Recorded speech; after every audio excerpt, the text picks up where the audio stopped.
Hello everyone. Welcome to our conversation today on the topic national unity and multiracial harmony. Are these foundational principles still meaningful in global city Singapore? Now, this event also serves as the Hong Kong launch of the book, whose title is One United People, Essays from the People Sector on Singapore's Journey of Racial Harmony. It's a book that's edited by Koh Buck Song, and he is here today, along with two other chapter writers, Matilda Gabriel Pillay and Po Yong Han. My name is Kenneth Paul Tan, and I too had the immense pleasure of contributing a chapter to this book. A chapter which I titled, Is He Chinese? Now, in this chapter, I offered a very personal account of growing up in multiracial Singapore, with not a multiracial experience necessarily, but an intercultural one. So what do I mean by that, right? Well, I did not experience life as a Chinese male Singaporean, and therefore in the numerical majority of society who had formal and informal interactions with Malay, Indian, and other Singaporeans who were in the numerical minority of society. It wasn't quite like that, right? Instead, my daily experience of life was really, also my daily experience of my identity was really culturally a lot more fluid than that. For example, at our dinner table at home, you would hear a very playful cacophony of English, Malay, Cantonese, Mandarin, and even a smattering of Kristang. Kristang is a nearly extinct Portuguese Creole that a few Eurasians can still speak. We slip in and out of languages, as well as cuisines and cultural references, with some ease, with comfort, with some curiosity, and certainly with a lot of delight. My mother was a Eurasian whose paternal ancestors were Portuguese, and her maternal ancestors were Dutch.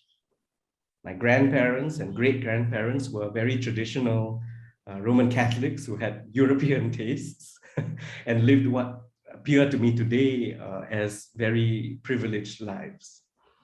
My father, on the other hand, belongs to the Kek Chinese dialect group, but his family speaks not Kek, but Cantonese. My wife and her family are Cantonese-speaking Hokkiens. I am myself a brown man or a brown-skinned man. I did not study Mandarin at school, but Malay. That mixed up heritage and our families, I guess you could say, culturally open way of life gave me an experience of living that I think was somewhat different from the official image of multiracial Singapore, where Singaporeans and their families are imagined to live in these racially labeled boxes that are treated as separate and equal. For over a century, the image of Singapore society has really stabilized into something like this, right? A very large box of Chinese, 75%, a much smaller, but still pretty sizable box of Malays, 15%, a small box of Indians, 8%, and a tiny box of everything else, right? Including Eurasians, something like less than 2% or so. And one thing that struck me when I read this book was how my hybrid, intercultural, culturally messy experience of living was in so many ways similar to that of a number of other chapter writers who, like me, probably did not fit any of the neat racial boxes that constitute Singapore's multiracial model. We were, in a sense, force-fit into the idea and image of Singapore society, which for some was uncomfortable, and for others, I suppose, a struggle against that sense of being erased or excluded from the national narrative, of having to be something else, something perhaps much less, just so that one could fit in and be recognized. So this was not just about being in a racial minority group, which has its own problems, right, that we have to work out. But it was also about how not fitting into any of these, you could say, reductive, rigid, perhaps even stereotypical categories, these formally acceptable categories of social identity in Singapore. All of this has the effect, unfortunately, of minoritizing so many of us and excluding us from this national narrative. And generally speaking, this could have the effect of being, of one being viewed as deficient, and in turn of being excluded from social acceptance, economic opportunities, even political office, and perhaps even the trust of your fellow citizens. And I dare say, demographically, more and more Singaporeans are not going to find it easy to fit into this CMIO model, Chinese, Malay, Indians, others model, right?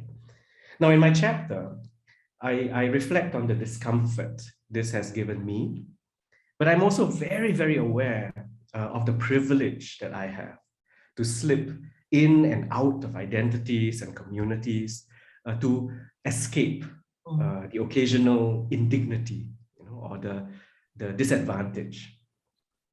For example, when I hit a glass ceiling, I can open the door and go into another room. But I know this is my privilege, and not many can do that. And in fact, it's heartbreaking to see that many are trapped in an intersectional web of identities that hyper-minoritizes them, making them appear in mainstream eyes always as deviant, incompetent, unreasonable, rude, disruptive, dangerous, not CMIO enough, not Chinese enough, not Singaporean enough. It's heartbreaking. But meanwhile, we also know that at the most macro level, global city Singapore has a highly laudable international reputation for successful race management. Many of the chapter writers express gratitude for the ways in which racial conflict and violence have been kept under control. And they urge, rightly, I think, that that it should not be taken for granted, not something that should be taken for granted. But they also recognize, I think all of them also recognize, that there is trouble in paradise. And I think that is why we have this book. I think that is why we have this book. It's to document what these troubles might be, what they could mean, and what we might want to do about them. So I would really like to begin by posing a question to Buck Song. You are the editor of the book, you're a poet, you are a prolific author of something like 30 books, right? Some ridiculous number like that, 30 books, including one on the Singapore brand. And I think an argument that you've been known to make is that multiracialism is a particularly luminescent component of the Singapore brand, right? Something that we're quite proud of, rightly. So my question to you is this. We really, in the last 2 decades or so, we've had quite a few books and articles that are written on race, have been written on race in Singapore. You might remember 20 years ago or so, we had a collection of essays edited by Lai Ah-eng. There was on rituals and riots in Singapore. And then a few years later, there was a book on religion in Singapore. Also, I think also Ah-eng edited that.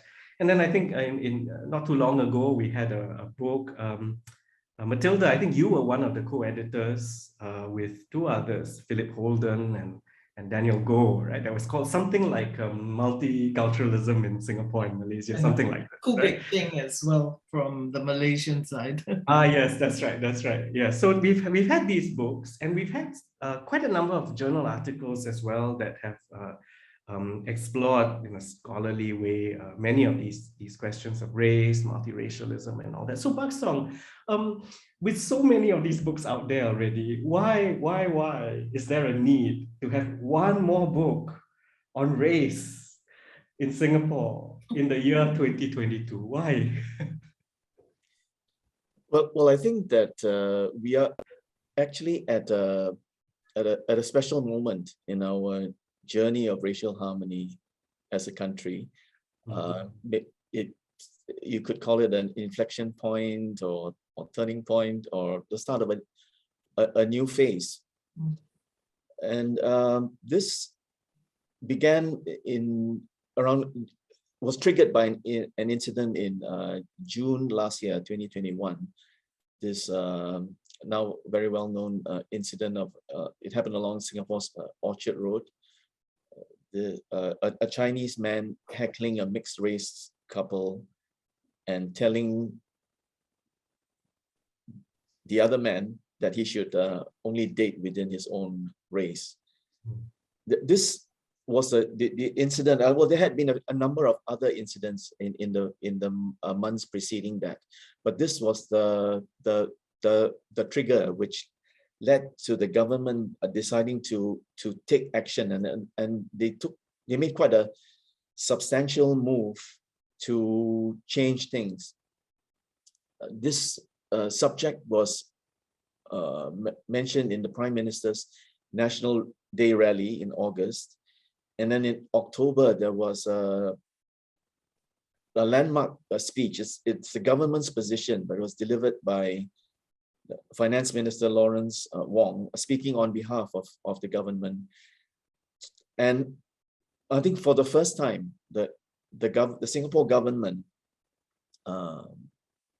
sent out a very clear message to the majority segment of the population, the Chinese, to be more mindful of the situation and the needs of the minority communities. And it was also announced that moves will be made to enact a new law, the Maintenance of Racial Harmony Act, and that the process will begin sometime this year. So the rest of this year, we will see the process beginning. I guess there will be a period of public consultation, and then the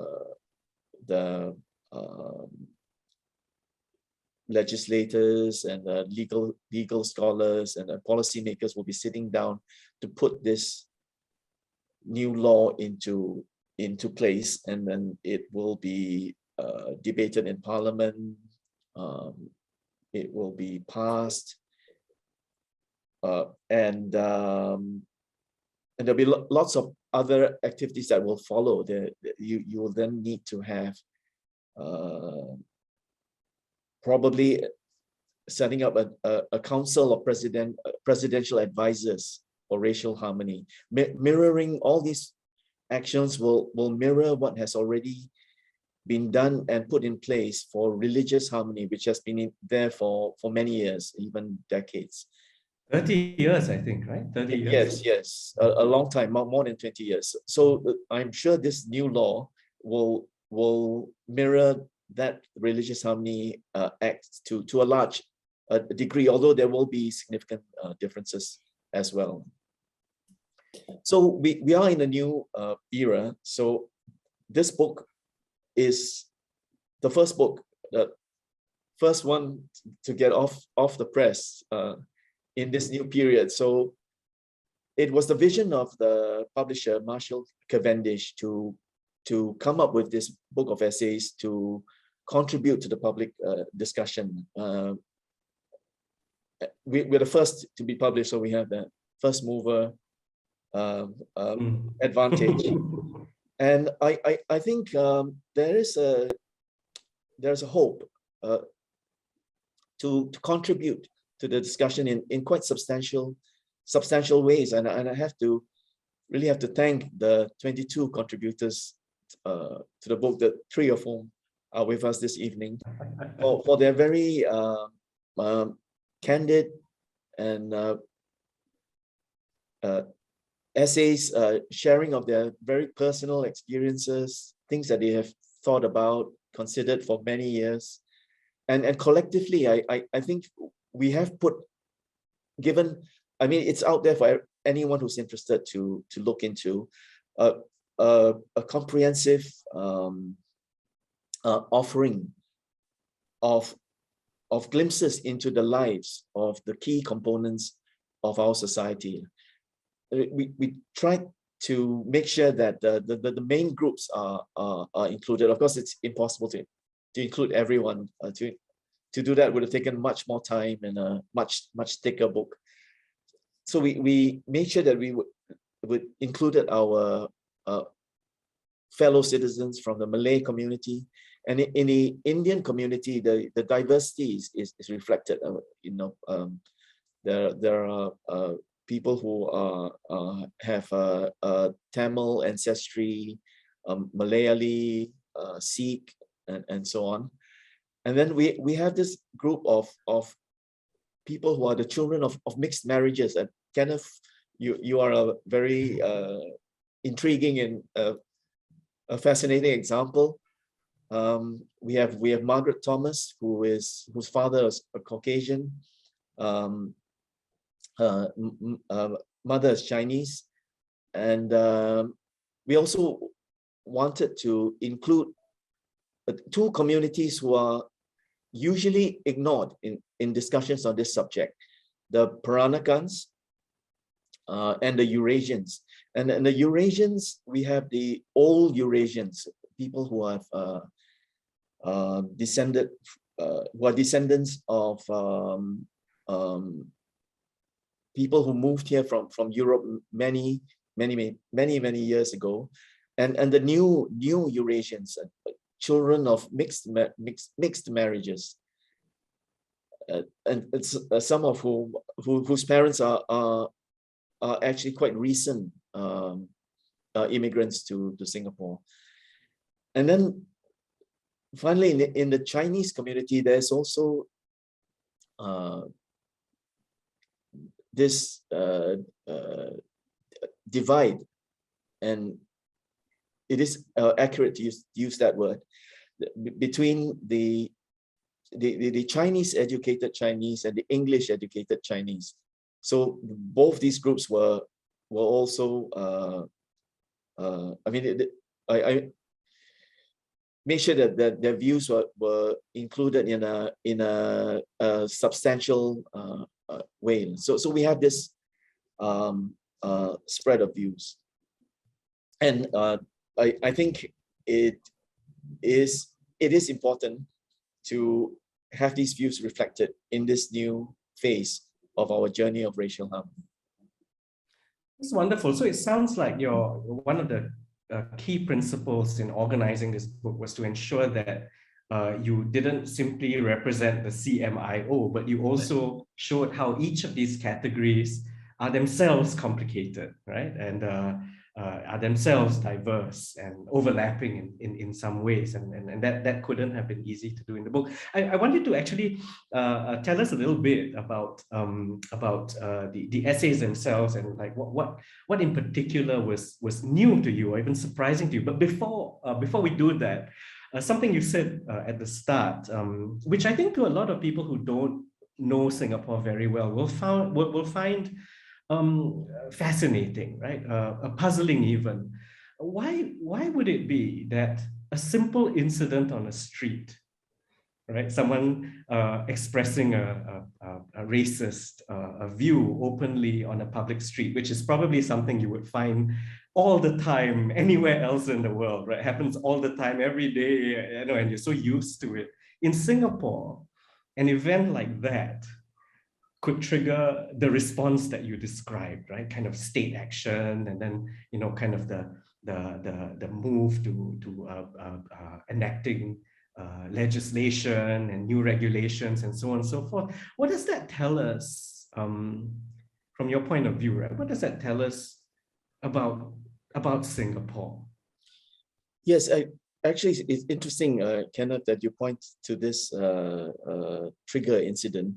And to answer your question, I think it reveals or reflects the rarity of such incidents in Singapore, and also the low level of tolerance that we have for such open expressions. I mean, in some other societies, someone would need to be murdered before a similar reaction would be evoked. And I think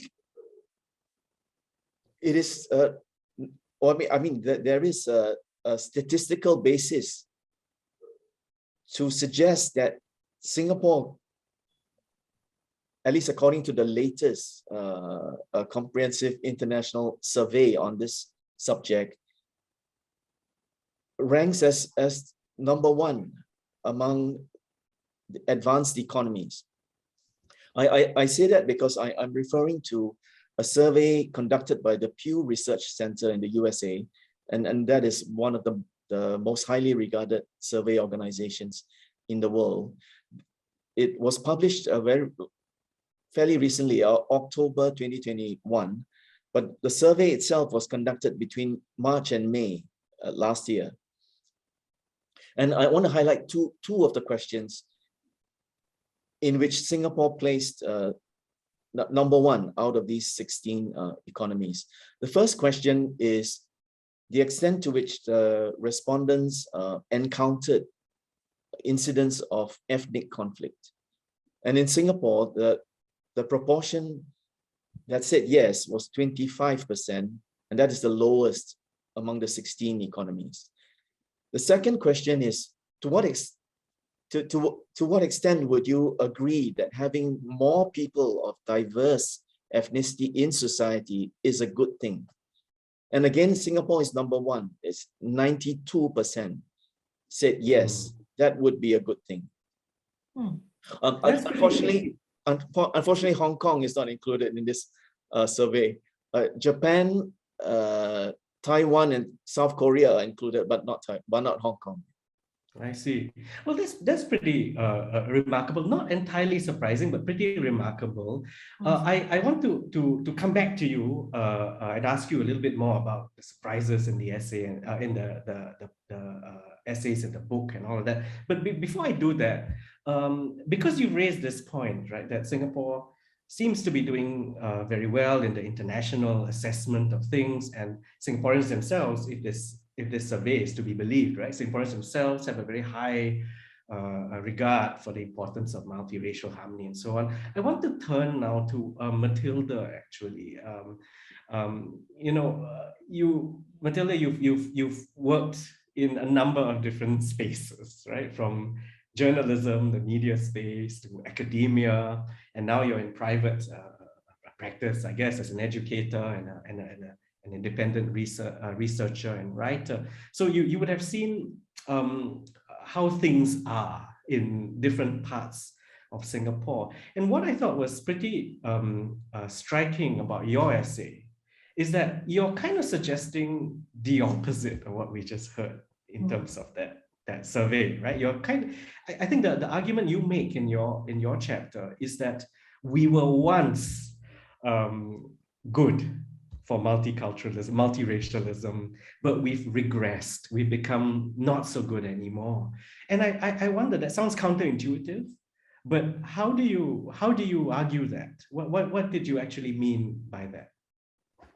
I think I'm I'm not like trying for any authoritative assessment or something of the situation, but I've lived long enough to compare the past and the present. I guess that's one thing, because I'm talking about like late 50s, 60s, 1960s onwards, right? I think that it really comes from the lifestyle that I enjoyed, like when I was young, and maybe it's the class location, maybe it's us being English, my family being English educated. That, well, I remember once telling a friend of mine, he was actually an expatriate at that time, and telling him about my life, how I grew up. And he was quite familiar with the local situation, and he was very surprised at the kind of diversity that I enjoyed. Because I grew up at first with staying at my grandparents' place, right? I would speak to my grandmother in Malay, or a little bit of English. She didn't understand English very well, so she would speak to me back in Malay, or a little bit in Tamil, which I understood a little bit. So that kind of it was a daily experience, having to negotiate different languages and different cultures. Right. So it was, and also like when you think about the past, about the racial consciousness that I have today, as opposed to the racial consciousness that I had growing up, I don't remember any such racial consciousness, except for, I know there was one Chinese student when I was living in these SIT block of flats, who would regularly speak to my friends in dialect to cut me out. That was about the only real incident that I remember. And then like in school, having to put up your hands about racial classifications, and I would gleefully put my hands up to be others, because at that time, actually, Margaret Thomas speaks about her not fitting into the Eurasian categories and all that. But I think one thing people don't realize is that the Ceylon Tamils had their own classification. I had it in my IC that I was a Ceylon Tamil. Mm-hmm. Later on, when they changed, now I have Sri Lankan, which is a nationality and not even, an ethnic culture and stuff. So, I kind of straddled different areas as well, in spite of not looking the part, in spite of looking very minority, right? And yeah, so. And another incident when I would feel racially conscious would be like when you go to the neighborhood stores. At that time, the British forces were still around, and the shopkeeper would keep you waiting while he attended to the British service folks, because and they would buy everything on credit, right? And I would get so angry because they would buy it on credit and a lot of them just get towned out. But here I am with money in my hands, and it was such but the racial ostracism was not because I was Indian, but because I was native. So in that sense, I again didn't identify in that Indian or South Asian sort of way, right? And then also, I think we have to give credit to the strong messaging that was coming out in the 1960s from the first generation leadership, that we had to strive to be different from the motherland cultures, that we had to try to foster diasporic cultures in Singapore. And I think the metaphor that they used was more of a melting pot kind of a metaphor, right? Mm. And you know, my father was first generation Singaporean. He came from Sri Lanka. And my maternal grandfather too had come in, I don't know, in the 1920s, I think. But they had a very varied circle of friends. So this is what I'm getting in my home, right? My grandparents' home, my parents' home. So my own, like when I went to school as well, I had barely any friends from my own race. So there was a lot of mixing that was going on.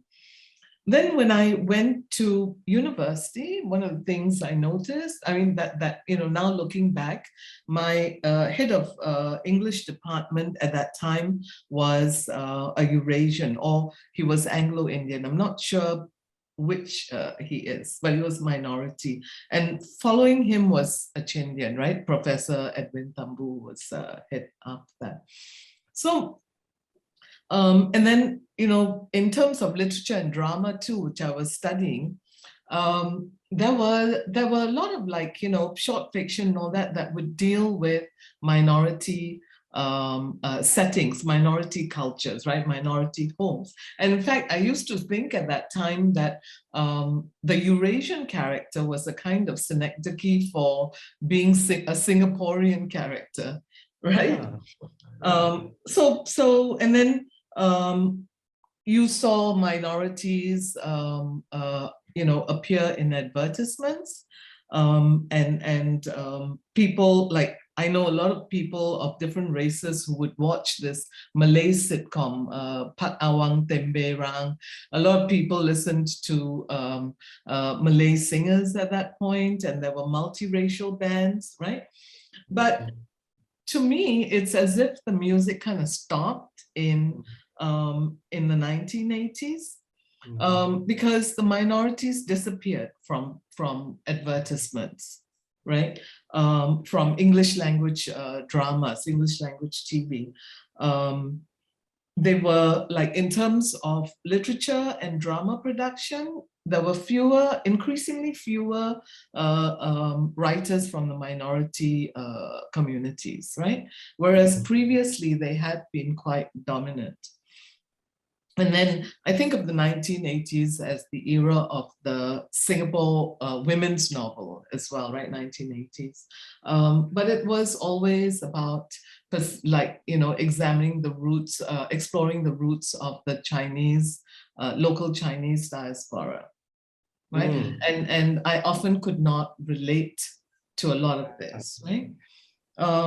And then in the 1990s, let me just sort of because that's a very important moment, right? The 1980s, and I think you're beginning to now talk about this Chinese roots idea, right? But before we get to that, maybe just to help people see the shape of what's gone on before that, right? So we had the riots in the 50s and 60s, and that was it continues to be trauma in the Singapore story, right? We still think about that moment when the Chinese and the Malays, and so we have that memory. And then there was this aspiration upon independence of being Singaporean Singapore, right? So in that sense, these categories of being Chinese, Malay, Indians, others were not so well defined as you described. Your own experience was, people were speaking Malay as a lingua franca. They were listening to, the minority had a different visibility in the society. It's much more fluid in that sense.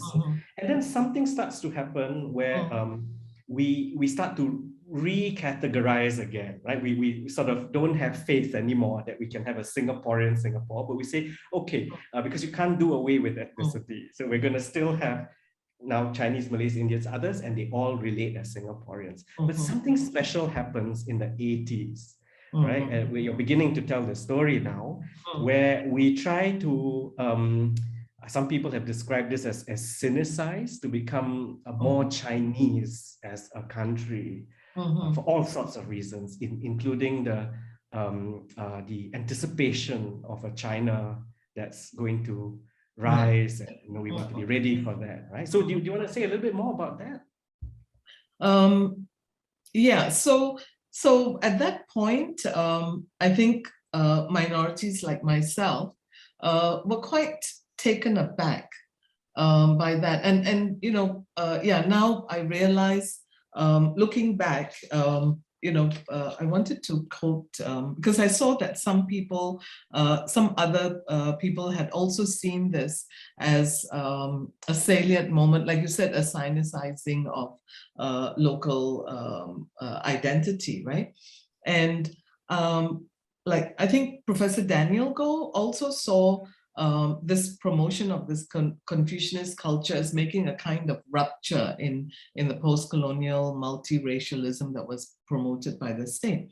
And, you know, I was reading his account, rereading his account of how this promotion of this Confucianist Chineseness, he saw it as an attempt to discipline Chinese hybridity, cultural hybridity. Right. And I thought, yes, you know, that's what it was doing. But for me, this disciplining of Chinese cultural hybridity was also a seminal moment when the Chinese community that I had been, you know, really relating with and very comfortably had suddenly become a race, not just an like you know, groups of people, but it had become a race because Mandarin unified them, right? When I was growing up, and we would like go around to the shops and all that, the fact that my friend was from a different dialect from the shopkeeper, he would treat both of us as aliens to him. But now that was different. And so this was the Mandarin policy, right? Because yes, before that, people were speaking Hokkien, Cantonese, Teochew. That's right, the dialects. Yeah, you should all now speak Mandarin. Yes, and the dialect banned in the that's right, broadcast media and so on. Okay. Yeah. Yes, that's right. So for me, that was a kind of moment, like the mid 1980s, when I think there was the majority became a race. That's how I can put it, you know. And later on, Prof. Goh also refers to, like me, he sees the national ideology quest from, I think, 1989 to 1991 as being an attempt to extend this Confucianist Chinese culture, which he referred to as a secular universal culture, trying to extend it and to the minority cultures, and saying, hey, you know, this is also part of your core cultures. These are our core Singaporean values, right? So, you know, if I didn't know any better, that sounds like assimilation, right? An assimilation. Yes, that's right. It is an assimilation. I saw it as an assimilation. Yeah. Let me turn now, because that's an excellent point to sort of connect what you know, it's wonderful description of the decades, right? And how it's changed over such a short period of time, and what that has meant for a minority woman, right? for a Ceylonese Tamil, you know, what that has meant, right, in fitting into this space. And I want to sort of take that moment and turn now to Yonghan.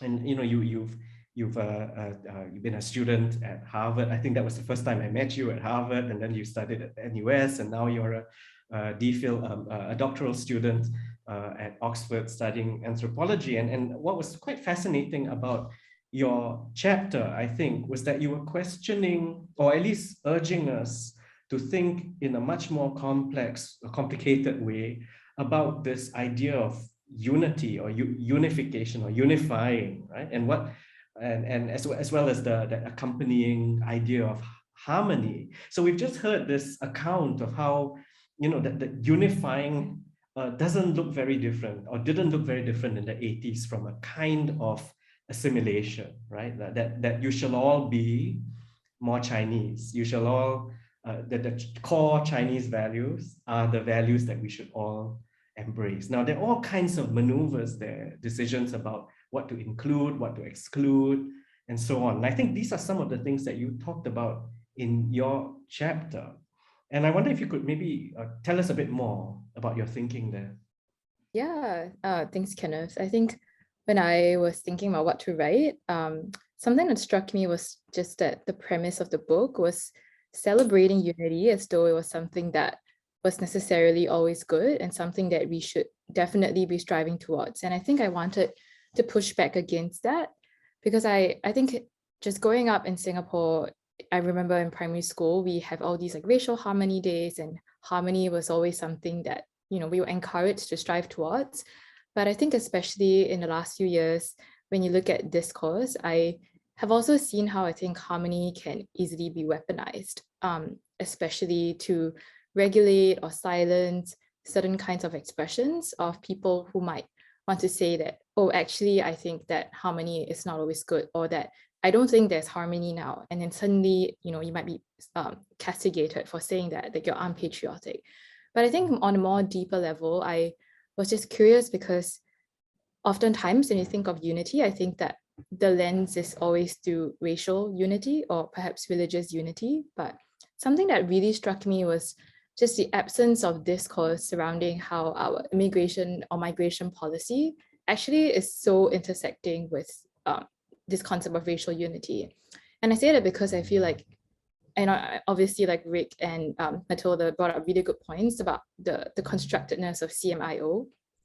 And I was just thinking about how I think especially in the 2010s, when you have a rise of immigration, of new immigration from countries like mainland China, the discrimination that I sense was coming was actually targeted at the so-called China Chinese, right? And a lot of the discrimination was actually coming from the Singaporean Chinese. And I remember talking to my friends about how we felt like a new fault line was emerging, and it was actually not about, you know, interracial, even though racism exists, but it's more that there was a new fault line emerging that was distinguishing sort of Singaporeans versus non-Singaporeans.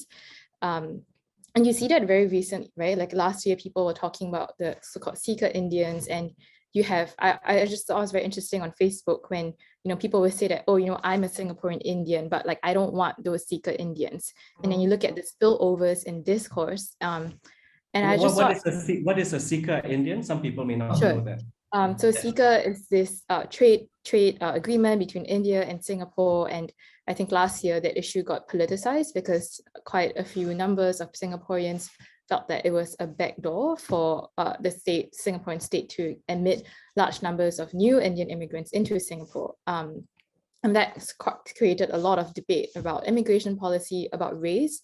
We saw cases of racism, or you have activists saying, oh, you know, I'm not racist, but I don't want these people. And not to, you know, say that those like, grievances are legitimate or whatever, but I just thought that, to me, like what was most striking was that we tend to see immigration policy and racial policy as two very distinct things when I feel like they are very much interlocking. I think a second thing that I wanted to question, especially, you know, having lived in 3 different countries so far, is just knowing how my identity, my racial identity is perceived is very much relational and situational, in that the identity marker that I'm seen as is only salient in very specific political contexts. And I sensed that when I first went to the States, I was not seen as Singaporean or Singaporean Chinese or Chinese. I was just an Asian American. And, you know, within that category, there are obviously a lot of slippages and nuances that just don't get seen because, you know, institutions just have operationalized in a certain way and I get read in a certain way. And similarly in the UK, you know, you're lucky if people just see you as like part of the BAME, like, you know, which is like Black, Asian, minority, etc. And I think to me, what was interesting was seeing how my identity like may not have shifted, but depending on the societies that I was living in, it was very much fluid. And it was also very dependent on the person who was reading me. And I was just curious about exploring how and why certain identity markers have appeared or even disappeared as lines or as fault lines or as just like absent or its absence. And something that really struck me in both Rick's and Matilda's pieces was when they were talking about how they felt like previously dialect groups, for example, Matilda was saying that was one very important distinction between the Chinese, and that people didn't necessarily share that common conception of what being a Chinese person meant.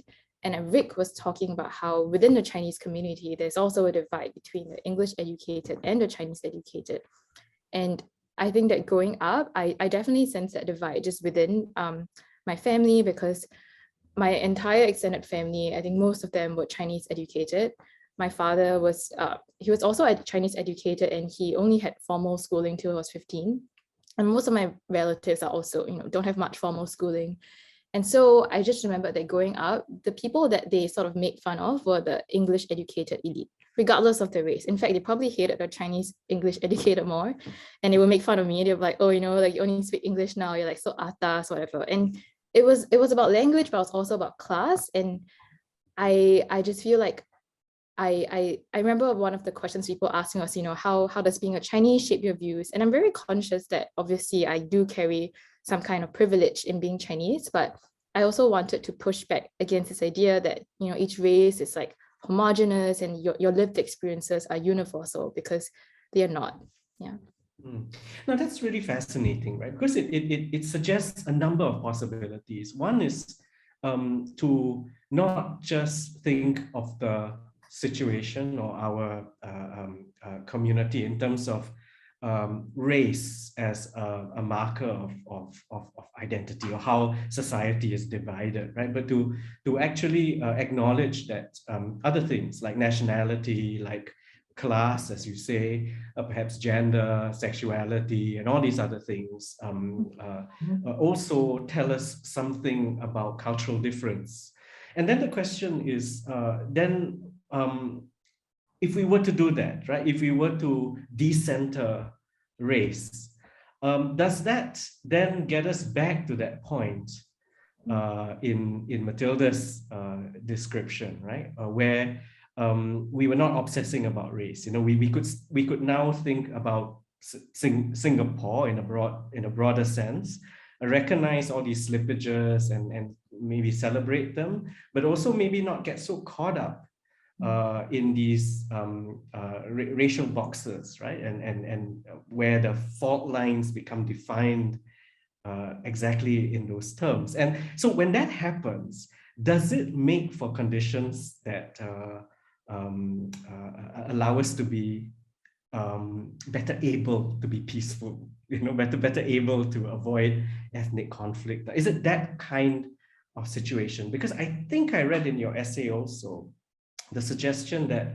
race is sometimes held up as a kind of distracting a notion, right? I think the word you used was scapegoat. We scapegoat race so that we lose sight of income inequality, right? Racial class differences, other differences that matter maybe even more.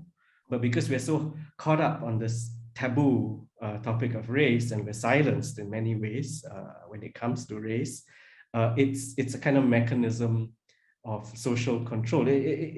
Where do we go, if we were to intersectionalize our race?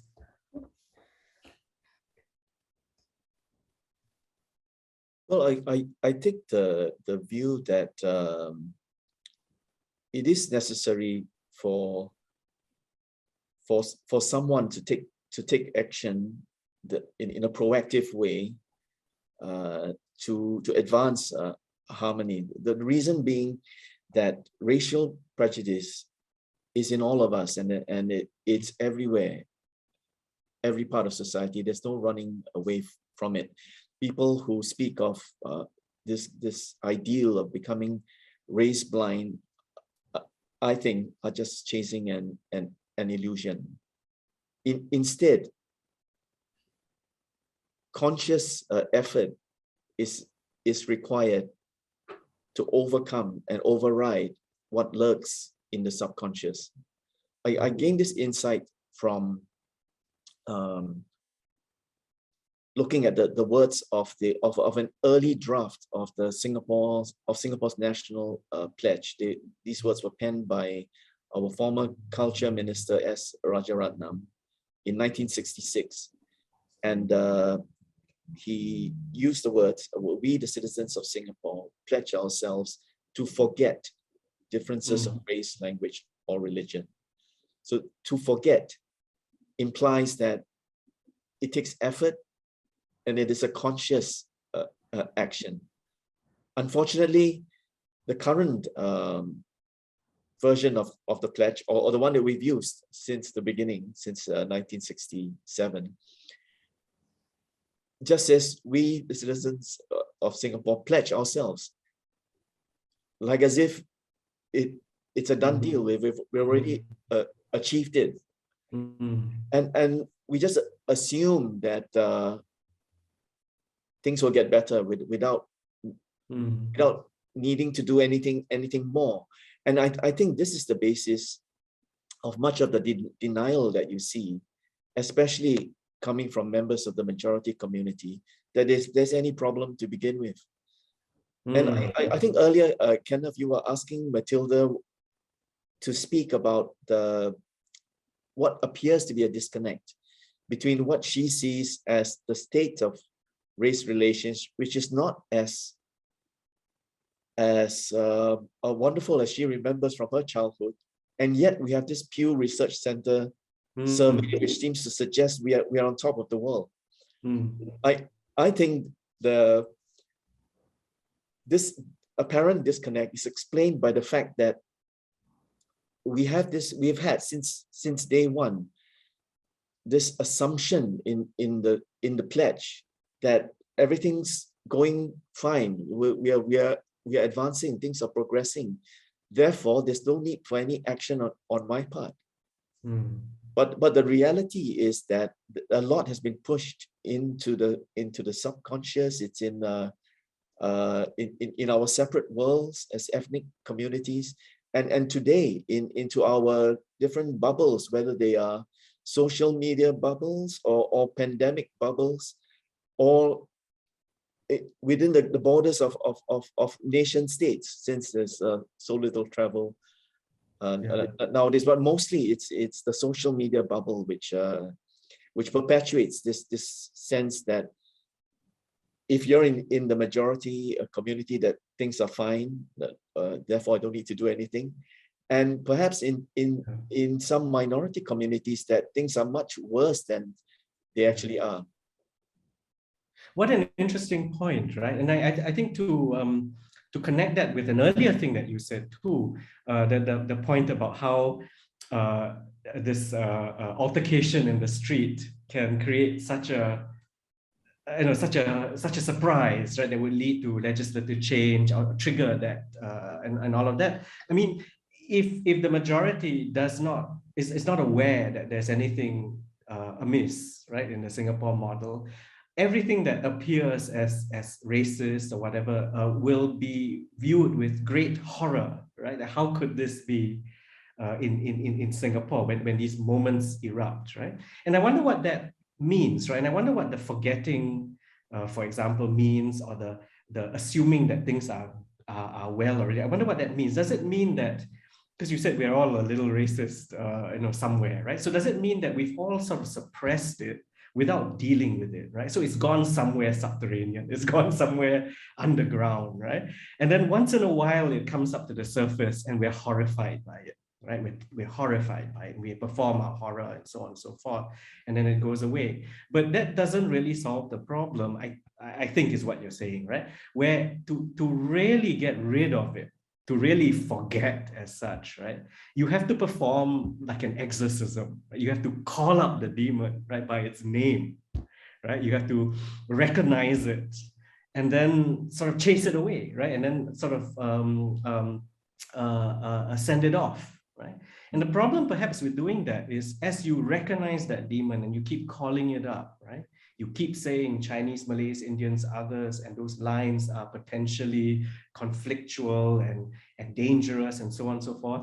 We don't know when would be the right time to exercise that, right? We keep hanging on to the name of that demon, right? We keep recognizing the racial, the predominance of race. We keep recognizing the divisive aspect of a society, the anxiety and the fear that's associated with racial conflict, because we know we must call it out. We know we have to address it, and we know we have to crush it by addressing it, but we don't know at which point we can actually destroy it or get rid of it. Right? So we're in a way kind of stuck in limbo, right? We have the aspiration to be Singaporean as a transcending identity, right? To forget, as the early drafters of the pledge urged us to do, to forget and to be something new, something modern, something Singaporean. And to do that means having to call up these primordial categories so that we can eliminate it, to deal with it, right? Get rid of it in some way. But we don't know when we can do that. But the point remains that action is needed, because if no action is taken by the state, it's the one with the most power and influence. Because if you don't do anything, then the outcome could be something as what we're seeing right now in the Donbas region in Ukraine. I mean, that fracture is the outcome of ethnic differences that have not been properly dealt with for decades. So once again, proactive action, I believe, is necessary.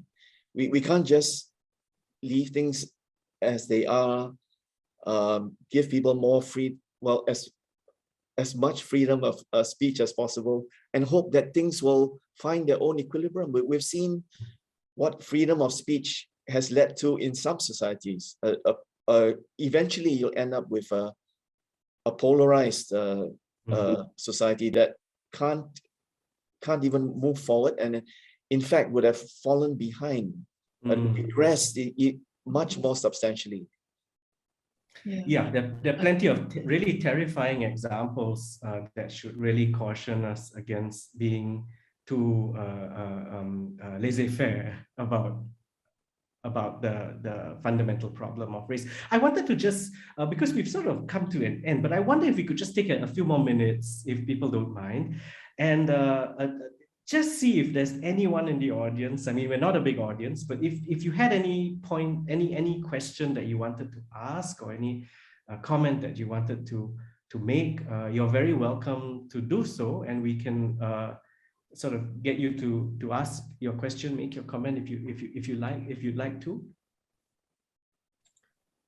Meanwhile, as we're waiting for people to think about whether they have questions to ask, I just wanted to sort of get us to think about the way forward, right? So, Buck Song, you very rightly say that this is a new age, right? There's something new about the times.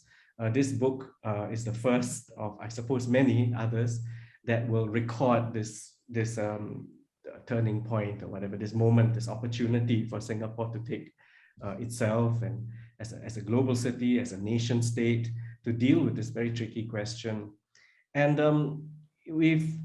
I wonder, you know, what is that way forward? You know, do we do more of the same, or is there something that we need to do that's radically different, given the times that we are in, and given the examples that, you know, we see in Ukraine, as you rightly point out? I mean, what sort of inflection are we at this time? So perhaps can I ask, go backwards, right? Can I ask Yong Han, what sense do you have about the way forward? Simple question. I think that there's so many ways you can look at this, right? So, like, what should the state do? What should the civil society do? What should we do as citizens? But I do want to just advocate, just like maybe the way forward isn't like a top-down sort of like institutional policy, because I do feel like every time an incident happens in mainstream media, the knee-jerk reaction is always for more laws, more regulations. I'm not saying that these are bad, but I feel like there's sort of like a lack of appreciation for very like grassroots projects that may not even have a name, because it is just a bunch of people coming together to do something. And I just recall like quite a lot of contributors in this anthology were saying that, oh, the way forward is to have more op-eds and have more like group discussions and have more thought leaders. But I feel like all of these are very much institutional. You're sort of like appointing one person to be representative of the entire community. And I think I just seen so much good discourse written out of social media groups. For example, I think Nasri was talking about minority voices, and I know that there are a lot of on-ground, very peer-to-peer, maybe anonymous spaces for people to have these conversations. And I feel like maybe we don't need to fret about the way forward, because at least in my personal group, I think a lot of my friends are actually very involved in these sorts of grassroots initiatives. I think from a policy level, I think I saw quite a few policies being mentioned in anthology. One was sort of rethinking the question about SEP schools. And for those who don't know, it's basically like a sort of like cultural elite Chinese schools that was set up to maintain and promote Chinese cultures, and almost as a concession, I feel, as the government's when the government started to close down Nanta and Chinese medium schools, and actually questioning that and saying that is it still relevant today, or if we want to keep them, how might we make them more multicultural, and so it's like accessible to people from all races, not just the Chinese.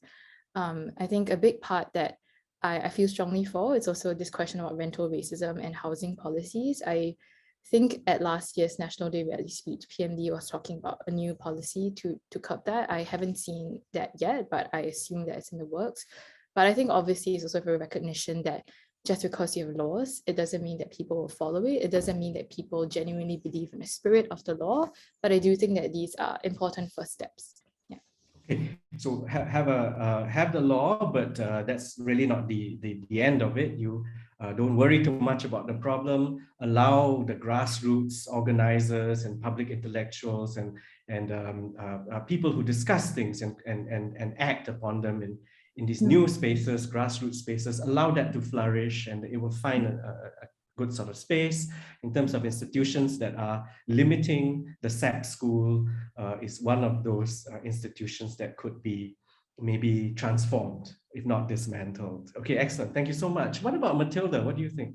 Well, I think education in schools, like direct education about race and racism, which I gather they've kind of steered away from. I mean, they've tackled, from what I understand, because we were trying to get into a project of trying to define racism and all that, and we thought it was quite bad in the schools, and it had been bad. But I've been told that certain programs like citizen character and citizenship education and national education has kind of helped with the previous sort of like harassment of minorities in the schools, right?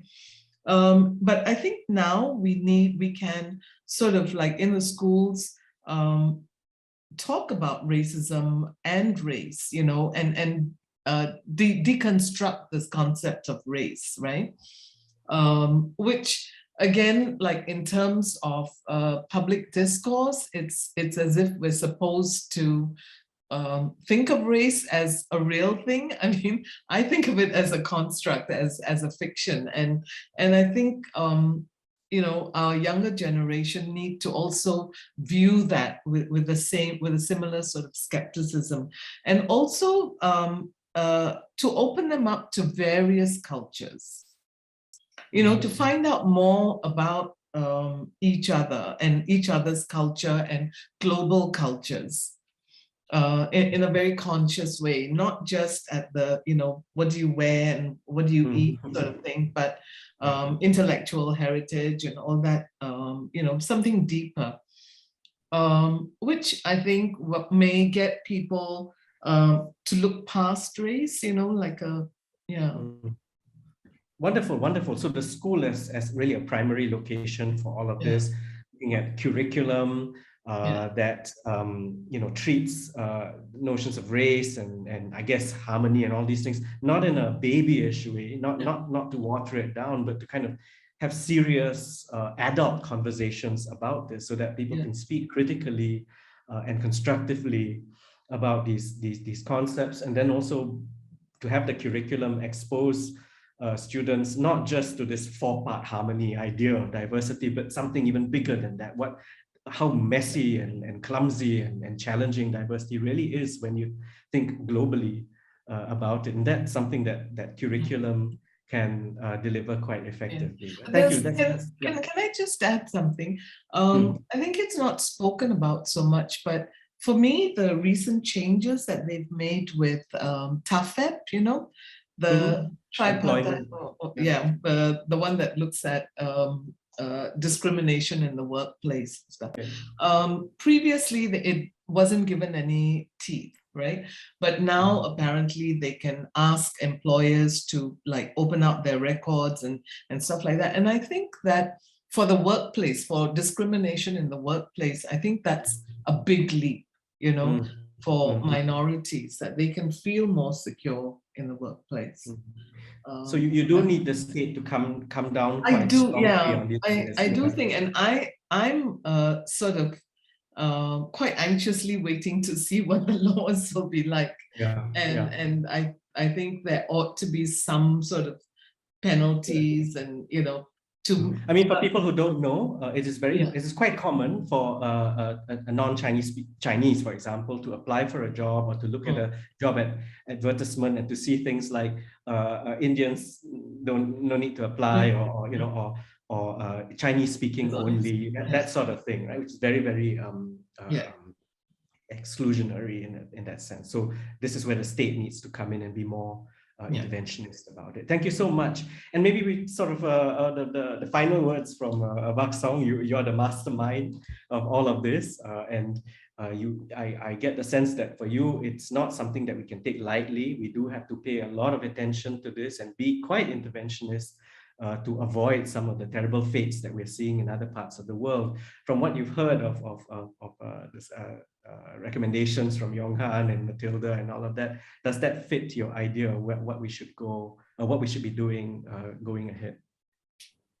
I think for the way forward, what is needed is for all of us in our society and in any society to reflect on our own values and to reframe and to refashion them in the light of what we know, and hopefully a better understanding of some of the fundamentals of this subject. Like, for example, what does privilege really mean?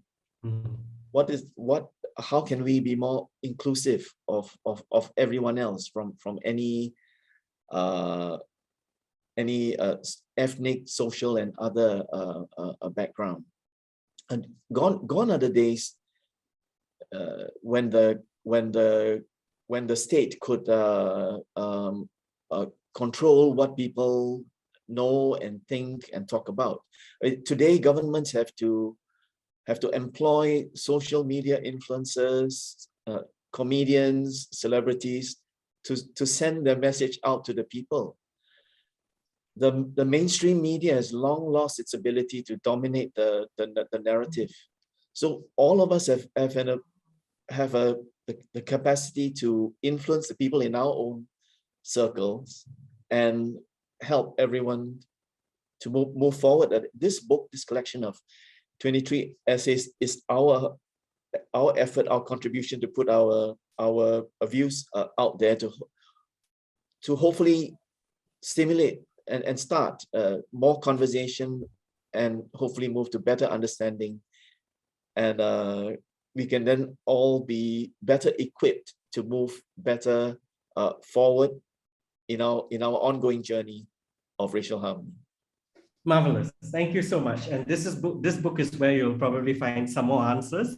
The book is available. I think you can order it online, if I'm not wrong. If you look at the notice that went out for this event, there's also a link there that will take you to where you can find this book. Let me thank Buck Song. Thank you for working on this, for taking the lead in putting this book together. Congratulations to you on this book, and congratulations to all the writers who come together to make this, to produce this book. Thank you for speaking as well, our speakers, Buck Song, Yong-Han, and Matilda. Thank you so much for sharing so openly. on this topic that once used to be very taboo and sensitive, and nobody would speak about it very much. But thank you so much for doing that, and thank you to the audience. Thank you for joining us. I hope this was enjoyable, enlightening, and I hope you will also get your hands on this book and see what you think about it. Thank you very much, and goodbye. Thank you. Kenneth, I've got a quick question, if I may. Of course, yes, you can. Of course, yeah, Barry. It's Barry, yes, from Routledge. Nice to Yes. see you again. Nice to see you. I've lived in Singapore 30 years or so, and I like to think I've contributed to the multiculturalism. My wife is from Malaysia, Chinese Malaysian, 2 daughters born and bred in Singapore, who identify very much as Eurasian, women of color, interestingly, living in Britain, studying in Britain. And I'm just wondering, Singapore puts so much effort into being multicultural and making the accidents of history and geography work to our advantage. Does that actually give us a big advantage in possibly solving some of the great problems around the world? And perhaps we should step up that attempt to solve problems around where there's big racial issues. Probably every corner of the planet has big racial issues, but I think Singapore could step up its role playing in solving some global issues. And maybe should Singapore be more proactive, offer its expertise to those who might need ideas and solutions for the. Yes, obviously Singapore is not perfect and not all the solutions here are easily geo-cloned. And related to that, my second daughter is actually doing sociology at Bristol, and she's working on a project to interview Eurasians, Singaporean Eurasians, and try and work out whether actually, because of their mixed heritage, mixed race, they're actually maybe better placed to be more open-minded in relation to some of these global problems, whether it be Black Lives Matter or eco-anxiety or whatever. Just by being mixed, that actually enables you to see problems with perhaps more clearly and perhaps offer solutions. Well, what an interesting question. Go ahead. Yeah. In 2019, Singapore organized the International Conference of Cohesive Societies, speakers from all around the world, and the guest of honor was our president, who is probably one of the most surprising, counterintuitive heads of state in the world. A Muslim woman who wears a headscarf, who is the president of Singapore, which some people think is somewhere in China. But this conference is Singapore's attempt to exercise leadership in this very important subject on an international scale. And I'm sure if the pandemic hadn't happened, we would have continued to hold this conference. And I'm sure the next edition of the conference is not too far away now that travel appears to be starting again. Sounds like a great idea. I missed that. Yeah, I didn't know about it. Are the proceedings available anywhere?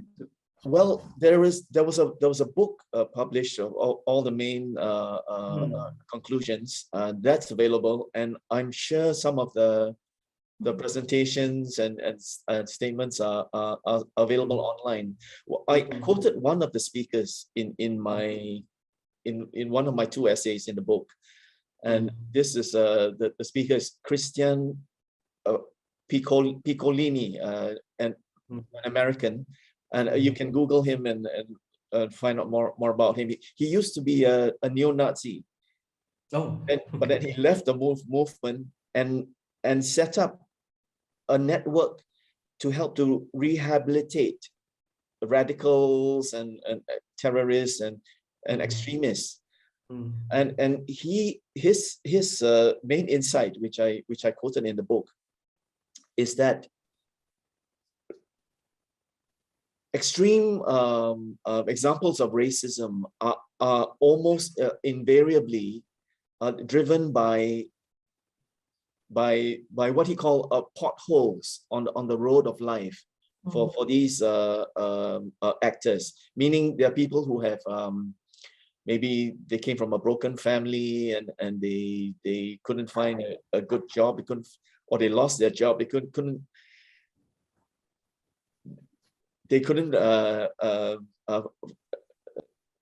find a stable employment or a supportive family and relatives and colleagues. So they feel hard done by society, and that's what pushes them to act out racism. I mean, earlier we suggested that there is racial prejudice in all of us, but we don't act on it. The people who act on it, the trigger is invariably some perceived hardship or injustice that they've suffered earlier in their life. Buck Song, I want to maybe press you a little bit further on that, because I think Barry is also suggesting that Singapore shouldn't simply convene these events, right? Because we're good at that, right? We have the convening power to bring the great and the good to come to our country and discuss these things, and we have answers. We're good at that, like water and all these things. We're very good, and you work on Singapore as a brand, right? And it's part of our brand to have this convening power and to do a great job of getting the great and the good to come and share ideas and so on. Barry is asking, Barry is suggesting perhaps that we might ourselves offer Singapore wisdom for the use of others, who may be facing problems not exactly the same as ours, but that could benefit from some of the legislative, regulative, kind of practical, institutional approaches that we've offered here. Do you think Singapore should step up a little bit further, not just organize these big events, but actually package its ideas in ways that others can benefit from? Or is that just not our character? We're humble, we're small, we don't want to be, kind of. Well, I would say that I have been a student of leadership for some 20 years, and the school of leadership that I like is the one that says that leadership does not come to you by your rank or your title, but it is not an appointment, but it is an activity. So any individual can exercise leadership. So I would call upon every Singaporean to think about what they could do individually within their spheres of influence to share some of the things that we have learned on our journey of racial harmony, and help in whatever way they can to help others do better on their journeys. So Yong Han's observation of all this grassroots activity, maybe a newer generation of people who are not necessarily waiting for the state to come and say, why don't you guys do this?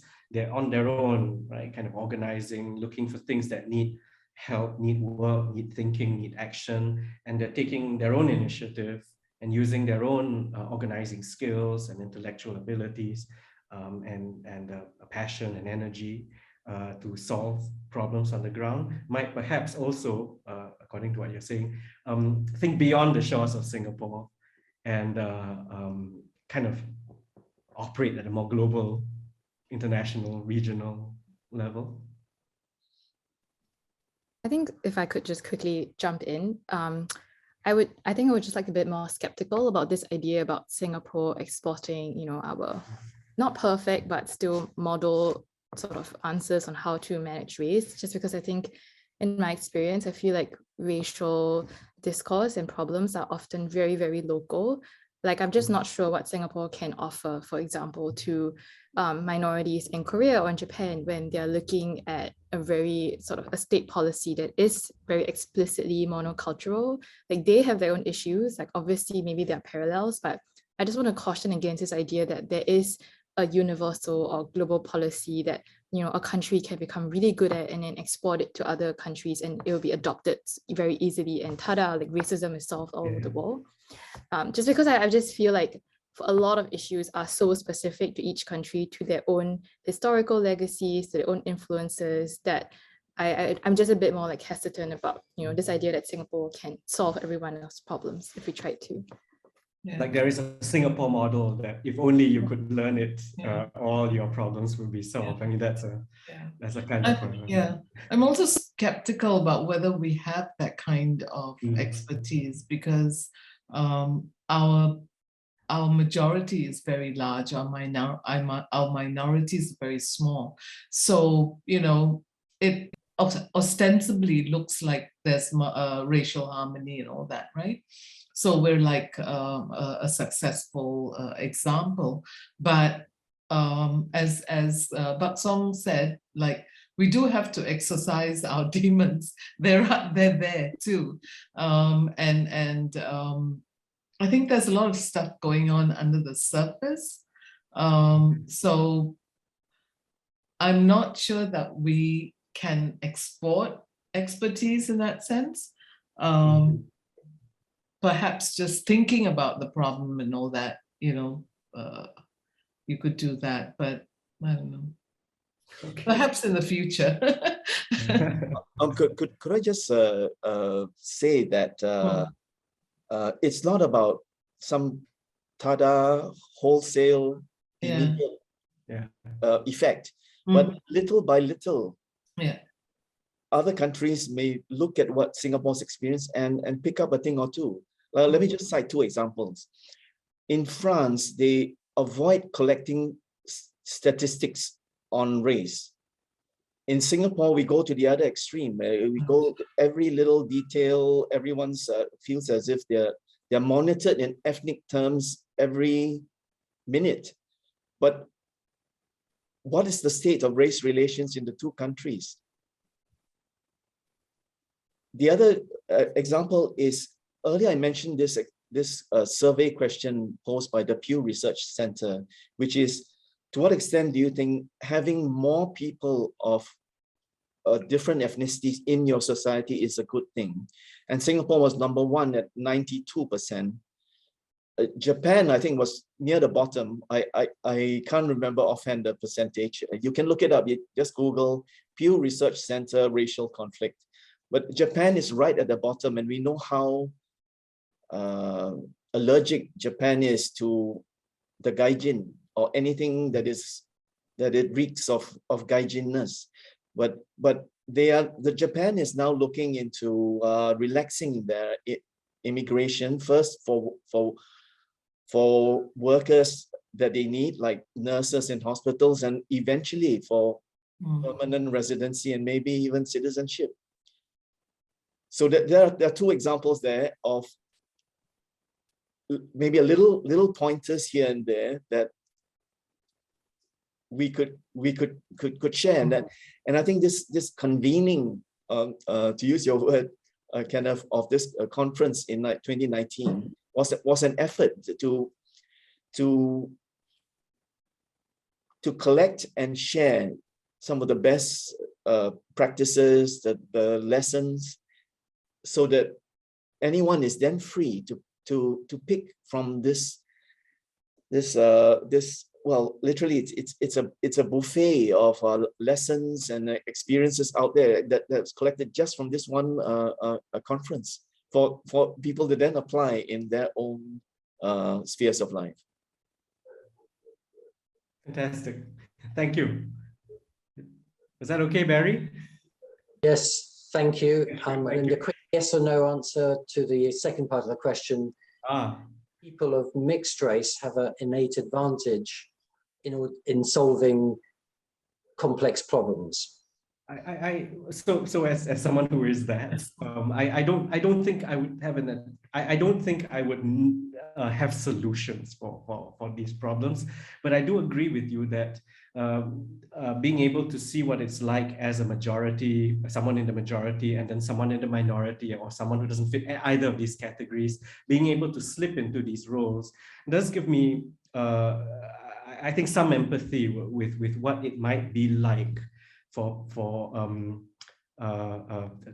different classes of people, right, in society. And I think having that ability opens up the possibility for thinking constructively about how we might go forward, but to actually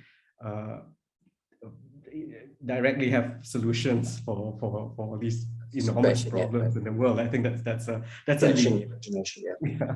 Yeah, but Well, certainly thank the perspective. Yeah, Matilda, you agree?